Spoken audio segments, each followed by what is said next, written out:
It's all about understanding that when this entire crunch in NBFC came, what happened to the demand? What happened to the various subcategories, wholesale NBFCs, non-wholesale NBFCs, and is there a change in the way how NBFCs were lending versus how they would lend now? So to analyze that with the magnifying glass, and I literally want to use the word magnifying glass because my guest on the show, he analyzes the credit book of companies with a magnifying glass. Satish Pillai, Managing Director and CEO with Cibil, joins us now. I mean, magnifying glass may sound like a very archaic kind of a word, Satish. I mean, you analyze the data with artificial intelligence now, right? With laptops and with computers. Artificial magnifying glass. Artificial magnifying glass. So what is the data? So what is the data telling you? When we are talking about a slowdown, a visible liquidity concern, all NBFCs are crying that हमारे पास पैसा नहीं था lend करने का. Correct. What's been your assessment for the quarter one? And I think, so if you look at the, it's important when you look at the quarter where it's coming from, the full context of the year, the growth from the NBFC standpoint for 2019 has been massive, no question. That's been strong growth. We've seen some slowdown, largely around the HFC side and the home loan side that we see, any financing on the SME side that we see. But remember, there are still large amounts of NBFC, large amount of lending that is done for consumption, whether as consumer durable loan or personal loans. And those things have still grown the last quarter. Last quarter was the Diwali and the Dhanteras months. Those are very, very big months, whether it's an auto financer or a consumer durable financer. So those have still been massive. These things are a little transient in some ways, the external shocks. When we talk to lenders, they talk about these times, maybe one month, a month more when they are able to open up again. The question is, does this have any impact on delinquencies? Those are things that have to be seen right now. I think that will play itself out in the next 6 months. We'll look at it. This time, the share growth, everything from an NBFC standpoint, and credit by credit is due, they've been able to get to that last mile customer as promised over the last year, 3 years. Why is the data not adding up? When I say data is not adding up, I'm looking at auto dispatch numbers. Sure. I'm generally looking at the feelers which we are getting for the LGs and the Samsungs of the world. Yep. They are saying that it's been a dull Diwali and a dull Christmas for them. Correct. And I think, how much of it is self-financed, how much is financed by lenders. If you look at the entire piece of people buying Samsung, and let's look at that number could have gone from 100 to 105. If the share of that, if these lenders are replacing cash, and that's the big trend that you would have seen last 2-3 years. As borrowers, we are seeing that this is probably cheaper than cash for us to be able to get a loan, 8 months EMI, 0% interest. That's what's happening. So when you see Bajaj and many of the other Capital First, Home Credit, HDFC Bank, Kotak, everybody else who's out there doing consumer durable loans, their growth loan is how they're replacing cash, not necessarily about more sales. And that's important to see. It's a lot more financing that's growing. That's actually quite critical. Okay, so let's pick it segment by segment, and first let's talk about the LAP book, because that clearly one would assume in this NBFC so-called crisis would have seen a slowdown. What are the trends that you've picked up? No, I think it's been covered a lot. Even 2-3 years ago, there was a lot of conversations around LAP, and where there's bankers are not lending to small businesses. Is this working capital finance that people are financing or mortgaging their house or any property to be able to do it? It's true. It's a risky segment. We've seen the risk going up. But interestingly, connected to that stuff is also that the home loan delinquencies are actually also going up. Not materially, but you start looking at a secular trend, it is slowly rising. Too many changes, right? There is a glut of supply from a builder standpoint.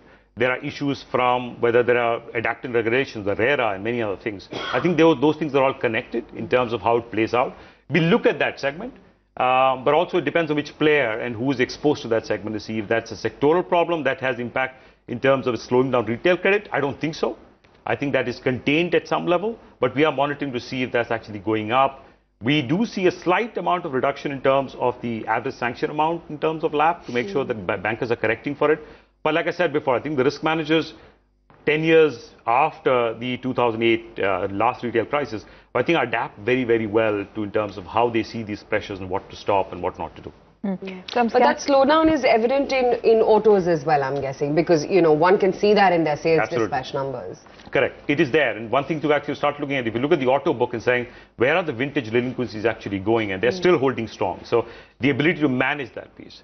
And I think the biggest challenge for them is a lot of the process of underwriting, autos and two-wheelers, because that's a point of sale delivery. They adopted a lot of the KYC, EKYC, Aadhaar. And with that change, it requires them to change a lot. So you'll start seeing banks and NBFCs who are in the auto space adapting to a very different way of acquiring customers. That has ramifications down the road, right? It doesn't show up in delinquency. It shows up in cost of acquisitions and on the balance sheet of banks. We've covered auto loans, we've covered LAP, mortgage, personal credit, as well as credit cards are seeing an uptick. What about the corporate side with MSMEs and SMEs? What's the health looking like there? I think interesting stories there, and we kind of talk about MSME, the micro and the small, the next big retail.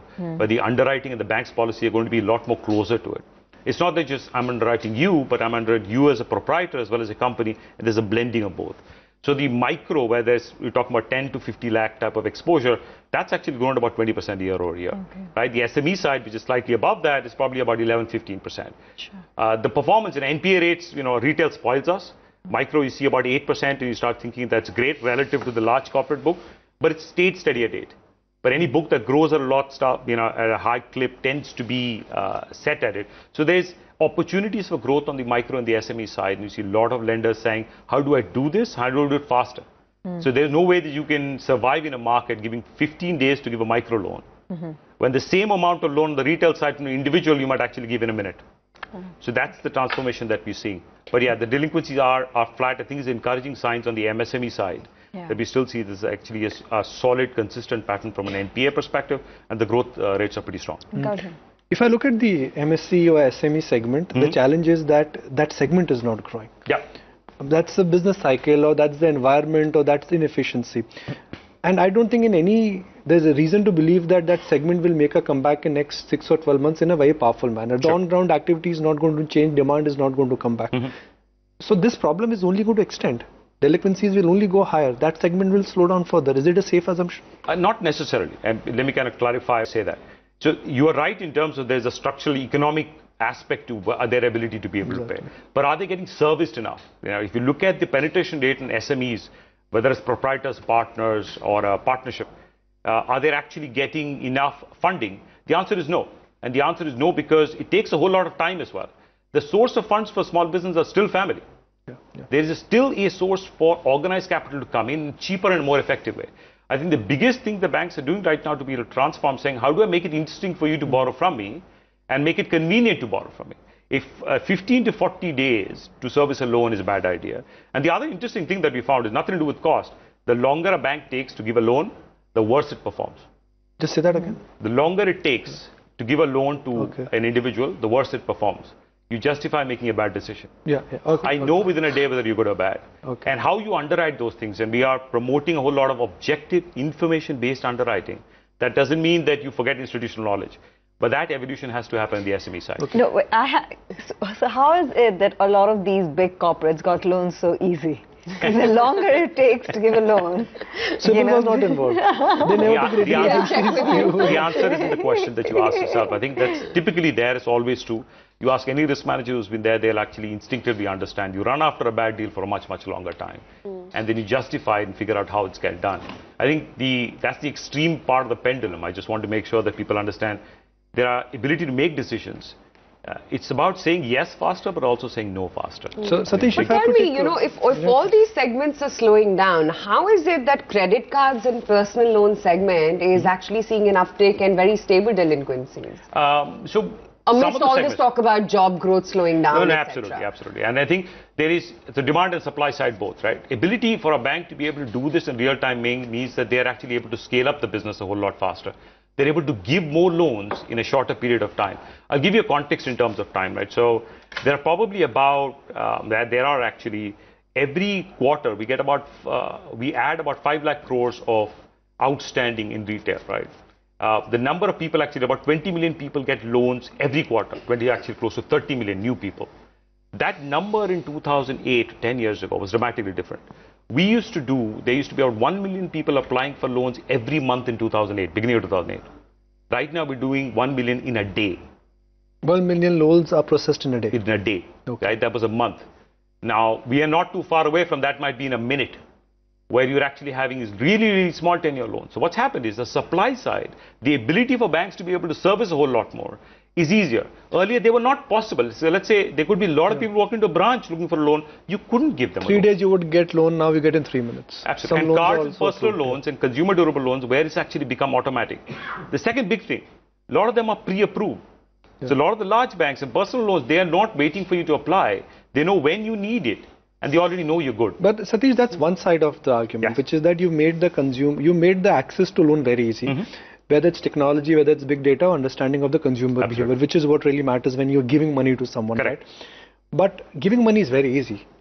How about getting money back, right? Today, credit card companies, they charge loan anywhere between 24% to 36%. Indians, I hate to say that, they don't have a very smooth credit culture. Like we defaults on loans and, we go here and there. Personal loans on an average are anywhere between 11.5% to about 18%. The job market is not that vibrant. We think the growth is not there in terms of the total wage data reports what we get. Why is that despite such high growth, the delinquencies are not happening? So let me explain. And you have to start looking at delinquencies. Sometimes the NPA rate is 3 cycles down, that too much thing has actually happened. First as part of the story is, there's a joke on a prior risk manager myself, but risk manager might work once a month when they talk about numbers, but collection managers work the entire month.